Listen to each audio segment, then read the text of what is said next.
네, 반갑습니다. 조코피TV 조현일입니다. 자, 오늘 멤피스와 LA 클리퍼스의 경기가 클리퍼스 홈에서 열렸습니다. 저도 스포티비에서 TV 중계를 하고, 자, 오늘 이 경기 후토크를 좀 해볼까 합니다. 자, 멤피스 그리즐리스 같은 경우에는 자모란트가 뛰었던 4경기는 모조리 이겼고요. 또 지난 경기에서는 덴버 너겟츠 원정을 자모란트가 출전하지 않았는데, 자, 오늘은 복귀를 했습니다. 자, 그래서 멤피스는 휴스턴 로켓츠가 5할 승률인데 아직까지는 충분히 그 5할 승률 팀에게 따라붙을 수 있는 여지가 있거든요. 다만 이제 시즌이 제법 많이 진행이 됐기 때문에 매 경기가 좀 중요할 수밖에 없는 상황이었습니다. 자, 그런 측면에서 놓고 봤을 때 자모란트의 복귀는 상당히 반가울 수밖에 없겠고요. 자, 자모란트가 앞서 뛰었던 4경기를 모조리 이겼다는 말씀을 드렸는데, 이 자모란트가 4경기 평균 기록을 살펴보니까 사실 징계 때문에 빠진 거잖아요. 본인이 뭐 부상 때문에 빠졌으면 사실 25경기를 쉬고 나오게 되면 출전 시간 관리가 들어갑니다. 자, 하지만 본인이 총질하다가 징계 때려 맞고 복귀를 했기 때문에 몸 상태에는 아무런 문제가 없었죠. 자, 그래서 4경기 평균 36.3분을 뛰었습니다. 자, 그러면서 평균 28.8득점, 그리고 리바운드 5.3개, 어시스트 8.5개, 그리고 3점이 림을 계속 외면했음에도 불구하고 오늘 경기 전까지 야투도 50.6%로서 분위기가 좋았습니다. 그리고 자모란트가 돌아오면서 또 마커스 스마트도 발맞춰서 부상에서 회복을 했어요. 스마트 역시도 모란트와 많은 경기를 뛰지 못했지만 본인의 몸 상태에 문제가 없음을 밝혔고, 모란트는 공격형 선수라면 마커스 스마트는 완벽히 수비력을 갖추고 또 그렇게 또 공격력이 구리거나 떨어지는 선수는 아니잖아요. 그래서 굉장히 페어링이 좋다라는 평가를 받았기에 오늘 많은 기대를 모았습니다. 자, 하지만 멤피스가 결국 LA 클리퍼스를 막지 못한 채 패했는데, 일단 저는 오늘 자모란트가 좀 부진했어요. 19득점에 어시스트 10개였지만 우리가 알던 그 모란트처럼 어택 더 림하고 페인트 존을 두들기고 이런 장면들이 많지 않았어요. 좀 수동적으로 경기를 풀어갔고, 자, 그러면서 결국 와이어 투 와이어 패배를 떠안았는데, 자, 자모란트는 언제든지 평균 20점 이상을 넣을 수 있는 선수죠. 그리고 모란트가 빠져있는 25경기 동안 원투펀치로 나섰던 선수가 바로 데스먼드 베인과 자렌 잭슨 주니어입니다. 모란트가 돌아옴으로써 2명의 득점 볼륨이 좀 낮아질 수는 있지만 이대로 쭉 부상 없이 그리고 컨디션 저하 없이 간다면 한 시즌에 3명의 20득점 트리오를 충분히 탄생시킬 수 있겠죠. 자, 하지만 전체적으로 놓고 봤을 때 자모란트가 돌아왔다 하더라도 멤피스의 공격력은 그렇게 뛰어난 편은 아닙니다. 자, 물론 스티븐 애덤스, 브랜든 클라크, 루크 캐너드, 그리고 또 마커스 스마트도 아주 장기간 빠져 있었고, 일손이 부족하다 보니까 전체적인 공격력 자체는 굉장히 좋지 못했어요. 다만 타일러 젠킨스 감독이 워낙 수비를 잘 가다듬는 인물이다 보니까 없는 살림에 디펜시브 레이팅은 전체 10위였습니다. 하지만 공격 레이팅, 오펜시브 레이팅 전체 꼴찌였어요. 그리고 평균 득점 꼴찌, 3점 성공률 꼴찌. 그래서 이 기록들은 모란트의 복귀와 함께 자연스럽게 올라가겠지만 지금의 멤피스는 없는 살림 속에 첫 30경기를 너무 빈곤하게 치렀기 때문에 수비 위주의 팀이 될 수밖에 없었다. 물론 지난 시즌도 좋은 수비팀이었지만, 자, 그래서 멤피스가 완벽하게 반등하기 위해서는 지금 공격력을 어떤 식으로든 끌어올려야 되는 상황이라는 거죠. 이만큼 지금 멤피스가 공격력이 엉망입니다. 자, 그리고 멤피스의 또 다른 약점 바로 높이죠. 심각한 높이 싸움의 열세가 있습니다. 스티븐 애덤스, 브랜든 클라크가 나가 있고, 사실 산티 알다마, 비스맥 비욘보, 자비어 틸먼 전부 다 약점이 뚜렷한 선수들이에요. 그렇다 보니까 인사이드가 상당히 헐겁습니다. 자, 공격 리바운드 전체 22위, 그리고 수비 리바운드 22위, 토털 리바운드 23위, 그리고 리바운드 득실 차이가 가장 중요하다 볼 수 있죠.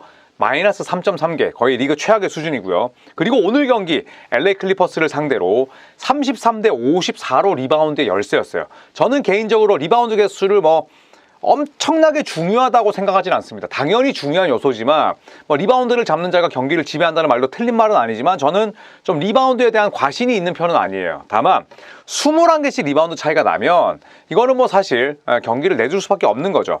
그래서 멤피스는 사실 브랜든 클라크가 이제 올스타 휴식기 전으로 돌아올 예정인데 스티븐 애덤스는 못 나와요. 그리고 또 케네스 로프튼 주니어는 모란트가 돌아오면서 결국에는 컷오프했습니다. 자, 그렇게 봤을 때 인사이드를 보강하기는 어려워요. 지금 멤피스의 높이는 아킬레스건이 될 수밖에 없는데, 그렇다면 결국 더 신중한 공격이 필요한 거죠. 리바운드 발생을 최소화 만들고, 그리고 수비에서도 수비의 끝은 수비 리바운드가 돼야 되는데, 이런 부분들을 오늘 뭐 거의 리바운드 잡지 못했던 자렌 잭슨 주니어라든지 또 뭐 벤치에 있는 자비에 틸먼 같은 선수들이 조금 더 힘을 내줘야 되지 않을까라는 생각이 듭니다. 자, 그리고 오늘 승리를 거둔 클리퍼스. 자, 오늘 경기 승리로 월별 승률을 계속 끌어올리고 있어요. 자, 10월 승률은 3승 1패. 하지만 11월 미드 시즌 트레이드를 통해서 제임스 하든이 클리퍼스로 오자마자 연패가 굉장히 길었죠. 이거는 사실 뭐 털언루가 아니라 뭐 필 잭슨 아니면 뭐 그렉 포포비치 뭐 팬 라일리 레드 아우버기 와도 쉽지 않습니다. 그래서 11월 성적은 5승 9패, 승률이 35.7%였는데 오늘 경기 승리로 장식하면서 이제 2023년 일정을 다 끝냈거든요. 2023년 12월 성적은 13승 2패, 승률 86.7%로 유정의 미를 거두게 됐습니다. 자, 그래서 1월이 더욱더 기대가 되고 조직력은 더 다져질 테고 카와이 레너드 돌아올 테고 LA 클리퍼스에게는 굉장히 밝은 미래가 놓여져 있지 않나 생각이 듭니다. 자, LA 클리퍼스가 좋은 성적 거두기 위해서 뭐 반드시 필요한 거 여러분도 다 비슷하다고 생각을 하실 거예요. 바로 건강이죠. 특히나 폴 조지, 카와이 레너드. 자, 이 두 명의 슈퍼스타들이 출석률을 높일 필요가 있습니다. 사실 뭐 제가 올해 LA 클리퍼스 구단을 갔을 때에도 뭐 여기저기 듣기로 폴 조지와 카와이 레너드의 부상이 굉장히 많은 부분에 대해서 팀 내에서 뭐 당연히 좋게 생각할 수가 없잖아요. 그래서 또 연장 계약도 지금 뭐 이야기가 별로 나오질 않았었는데 현재까지 카와이 레너드와 폴 조지는 상당히 잘 버티고 있습니다. 자, 일단 카와이 레너드 최근 4시즌 동안 결정 경기를 보면 89경기입니다. 올 시즌까지 포함해서 상당히 많이 빠진 거죠. 자, 그리고 폴 조지는 더 심했습니다. 폴 조지는 올 시즌까지 포함해서 지난 4년 동안 107경기를 빠졌어요. 어마어마하게 많이 결정을 하는 거죠. 자, 그런데 올 시즌에 카와이 레너드는 오늘 경기 포함해서 이제 딱 4게임 빠졌고요. 폴 조지는 딱 2게임 빠졌습니다. 이대로만 간다면 뭐 70경기 이상 충분히 출전을 할 수 있고 또 무엇보다 이제 이 LA 클리퍼스가 중요한 건 정규 시즌보다 플레이오프잖아요. 그래서 출석률을 자연스럽게 높이면서 또 출전 시간을 어느 정도 관리한다면 폴 조지와 레너드가 건강하게 뛰면서 제임스 하든과 러셀 웨스트브룩이 사이드킥으로 나서는 이 플레이오프 그림은 글쎄요, 그 어떤 팀도 별로 클리퍼스를 만나고 싶어 할 것 같진 않아요. 자, 그래서 앞선 주제와도 연결되는 부분인데 2023년 12월 클리퍼스가 13승 2패를 기록한 건 선수들의 노력, 터런루 감독의 아주 훌륭한 로테이션 게임 플랜도 있었겠지만 선수들이 많이 다치지 않은 부분에 있다. 이렇게 또 볼 수가 있겠죠.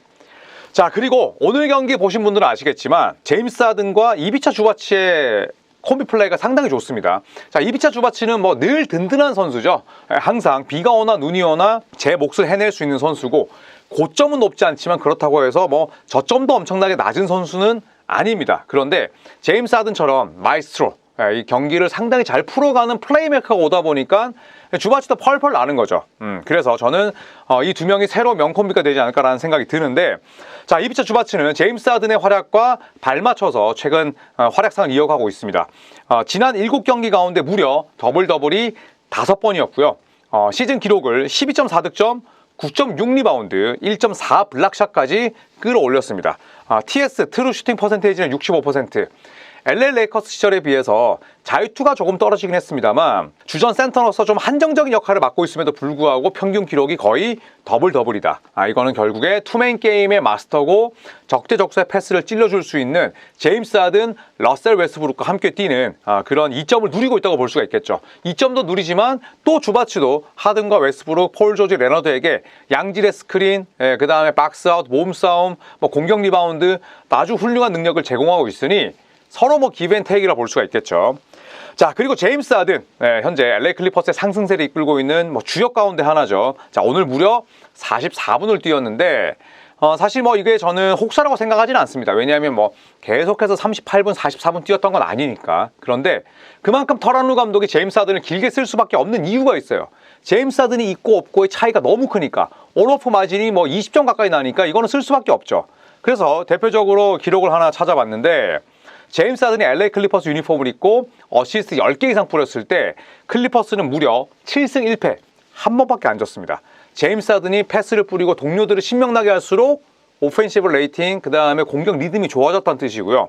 반대로 제임스 하든이 어시스트를 9개 이하로 때렸을 때, 그러니까 두 자리를 채우지 못했을 때 클리퍼스의 성적은 10승 9패. 그냥 평범한 중위권 팀이었어요. 예, 그래서 제임스 하든이 일단 첫 번째 플로어에 있는 게 중요하고, 두 번째 길게 있는 게 중요하고, 세 번째 제임스 하든의 저런 오케스트라 지휘 능력이 빛을 발해야 된다. 그래야지 클리퍼스가 승리에 가깝다라는 걸 알 수가 있습니다. 자, 멤피스는 지난 시즌까지 최고의 우승 후보 가운데 하나였는데 자모란트의 좀 치기 어린 행동으로 인해서 올 시즌 출발이 쉽지 않습니다.